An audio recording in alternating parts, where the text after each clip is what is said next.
All right, let's roll. Okay. Tell us who you are. I am Captain Mickey Shelton of the Tennessee Army National Guard, and I'm here actually upon my own opinion and not of the DoD, U.S. military, or the Guard in Tennessee. I live outside of Knoxville, and I've been active in the military for over 10 plus years now. What took you into the military? Why'd you decide to join? Well, I wanted to serve my country. I believed in the rights. I felt led to do that. I was always in church, whether it was being a leader in church or in my community in politics. I felt like that was the natural next step, was to fight for those same rights. I thought that was the epitome of what it meant to be American. Yeah. So, did your family, long history of service? Some family members, both grandfathers had fought, some cousins too as well. So I kind of have a family member almost in every service branch. But mostly my father or mother, no, they did not serve. So I guess I kind of broke that a little bit in my family. But yeah, decided to serve. That was something that I felt really led to do. Yeah. Tell me a little bit about your career and what kind of arc or path it took and how you find yourself where you're at, and we'll get into that. Yeah, so, after high school, I actually wanted to study law, but I soon found out that I wanted to travel a little bit and get out of a small town and also serve my country, so I joined the infantry. After the infantry, I decided that I wanted to become an officer and go to school, so I went to Wentworth Military Academy in Missouri, and then later finished my degree at Carson Newman University in Tennessee. And from there, I served in various units, and which is ultimately led me to deploy to Kuwait. And after that deployment to Kuwait, commissioned as a captain, where I currently now serve again in the Tennessee Army National Guard. And now we're faced with a mandate, so now it's really heavily affecting us currently. Yeah. So when that came down initially, when did you decide that you weren't going to have any part of it? Let me ask you that. I think initially, a lot of people were confused when it came out, the pandemic, and also the idea of having a vaccine created. Yeah.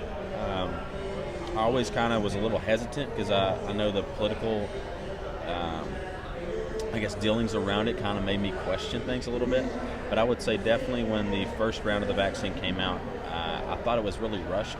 Yeah. So I just wanted to do more research. And the more research I'd done on it, the more I found out that it wasn't for me. And then I got COVID in Fort Hood, Texas, out of all places, after a year. Among the most vaccinated people in the country. I get around the military, and I end up catching COVID there with people that said you can't get COVID or you can't give it being vaccinated. So after getting it there, I recovered quickly, and ever since I've been around people severely that has been severe with COVID, and I've never gotten sick. Yeah. But through my natural immunity, I did a medical exemption process, and it got denied. And now I have a religious exemption currently pending. But I have soldiers who have straight out refused, and now they're no longer allowed to come to drill, and they're not getting paid federally. So they're trying to supplement their income somehow in their careers, and it's very, very sad. Yeah, that was something that was interesting to me about that. Is I have heard some advice, which is that you continue to show up to drills. Have you seen some of that? So you can. I've actually recommend some of the soldiers that have refused to go ahead and show up to drill, because they mark them as a excused absence. But if you show up and you say, hey, I'm ready, willing to work, and then they say, no, you cannot be here because it's a liability issue, I'm not getting paid, it's illegal. Right. Well, then now they have to false report you that you showed up. But if they're saying you were excused, had an excused absence, is that false reporting? So, they're really skewing things a little bit. And I think with these refusals, it's like going to your boss at your job, and he says, hey, by the way, don't come to work and you're not getting paid. You essentially got fired. Now, they may still keep you on the books for whatever reason. Same with the Guard members. I think it's going to last, or service members in general, until after the fiscal year to where they get federal funding for each one of those. So I think it's very, very wrong. So even our governor says, well, we're not firing them. They're still in. We don't plan on doing that. Well, it's technically half truth, half lie. Sure. So what are you working on currently to push back against all this? I know you're doing a lot of things. Awareness is a big part of it. Yeah. So we tried talking to the chief of staff. We went up our chain of command, tried to do things the official way. We went up to our company commander, our battalion, brigade, and essentially what we were left with is everybody believes the way we do. Nothing's going to change. We have our hands tied. You just have to take it or get out, no matter the consequence, health, whatever. And, we got tired of that, so I went to the chief of staff for the governor, and we talked about 2 weeks. He blew me off, gave me, kind of, well, yeah, we'll meet this week, or we'll do this, or just wait a little longer. Meanwhile, I got soldiers getting hurt, and the problem's not being taken care of. So we decided to do an event, and we decided to do an anonymous article, which got a lot of attention, and we got some elected officials to support us. Almost now, entirely the whole House and whole Senate of Tennessee is behind us, and even a U.S. Senator and various congressmen. So we have a lot of support, but it's just at the highest level. The governor, the Tennessee Adjutant General, General Jeffrey Holmes, and also the Attorney General, Herb Slattery. Yeah. But they won't take any action steps on it. So we did a freedom rally right there on the Capitol grounds, right in front.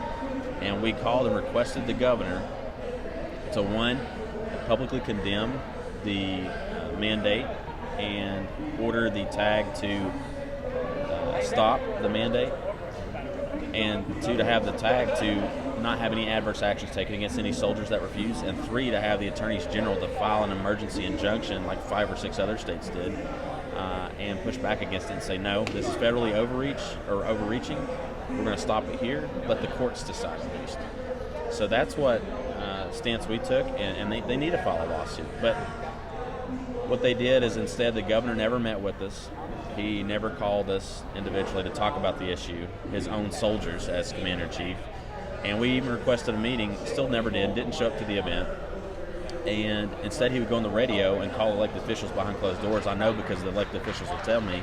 And he would try to convince them why they are doing something about it, which in the end at least was with the same outcomes. We're still getting hurt, we're still getting the vax. Lip service, theater.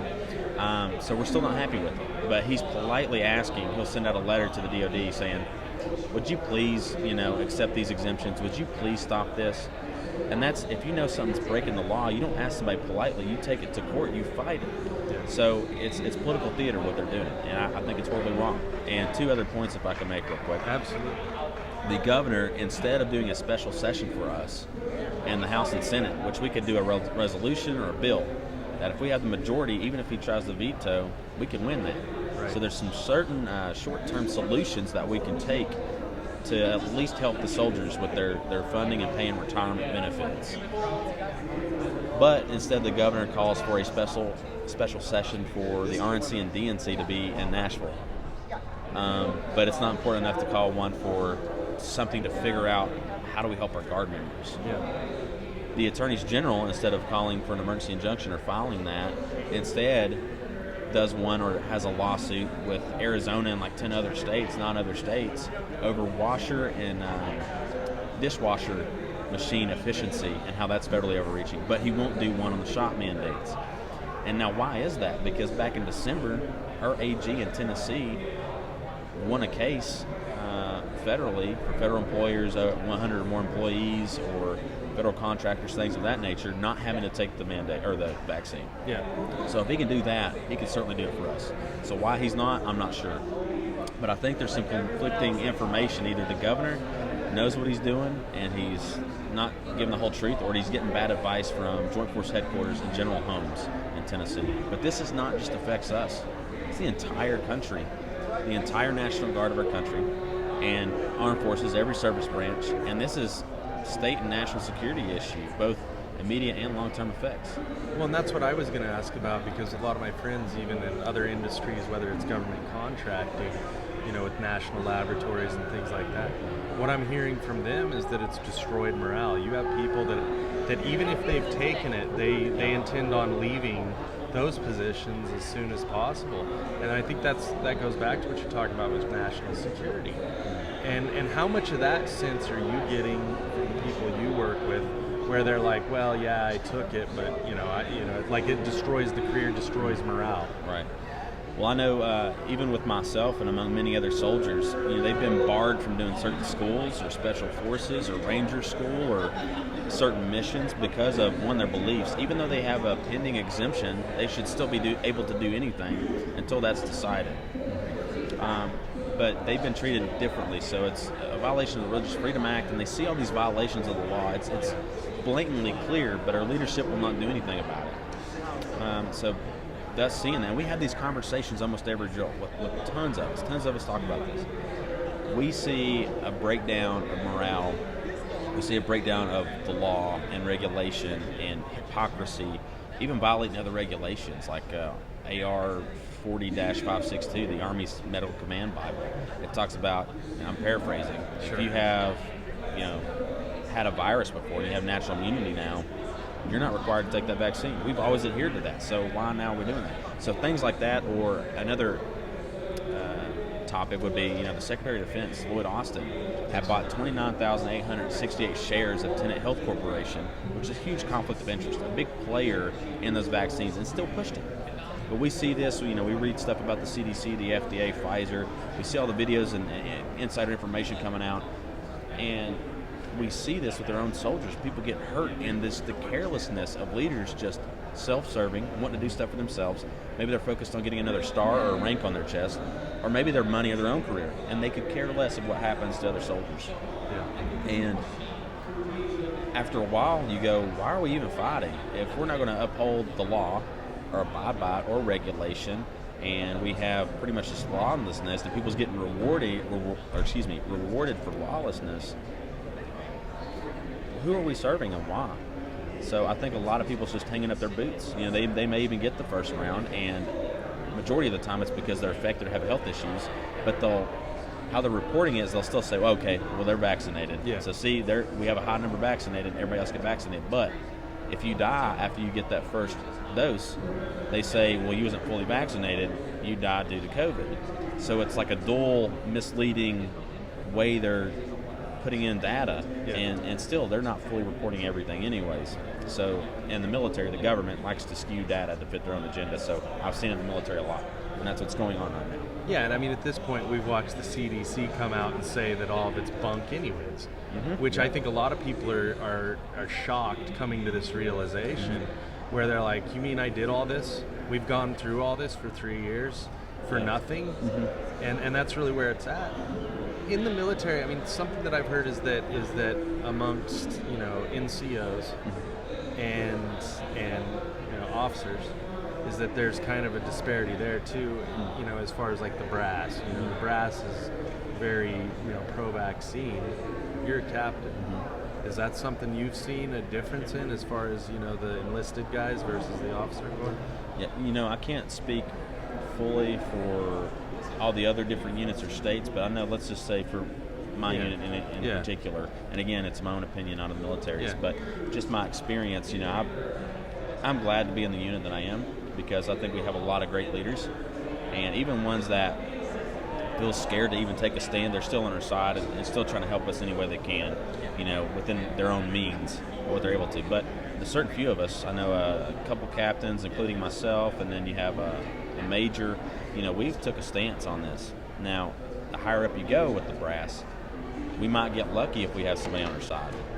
And I can't give too much information on that, but let's just say, somebody who knows what they're talking about, who's an expert in the field, saying, hey, these shots shouldn't happen. Now we have a gag order on us saying that if we speak out, we're going to have our license pulled, or we might be taken out of the position.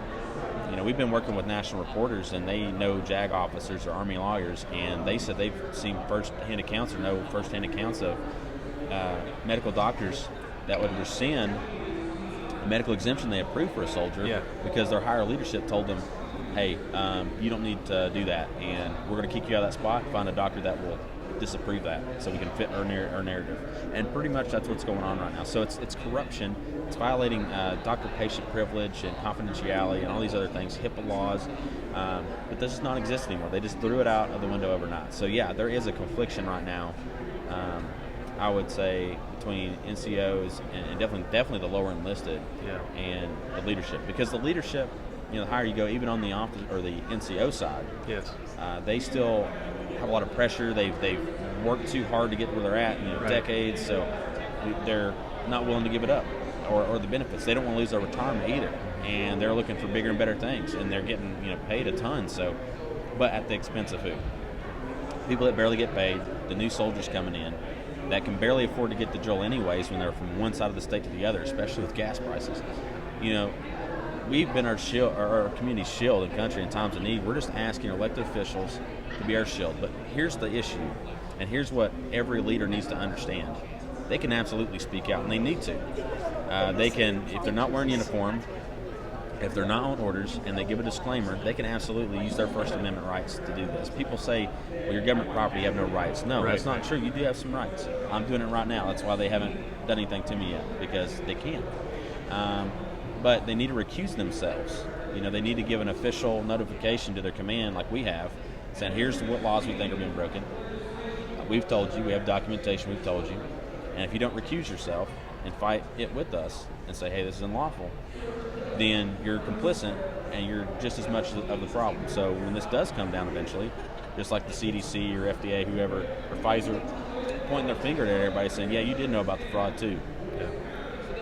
Yeah. It's all going to come out, and we're going to name these people by name. It's just like the Nuremberg Code and the trials surrounding that. The Nazis said, well, we were just following orders when we did the concentration camps or these medical experiments. They wouldn't excuse from it, So it's the same thing, and they're doing it right now. This is a war crime. It's a bait and switch. It's fraud. Yeah. And, what can you do? How can people find you, support what you're doing, get involved? So definitely right now, the two ways you can get a hold of me would be Instagram, which is Guard Freedom TN, or what would be a more effective way is shelton.mickey@yahoo.com.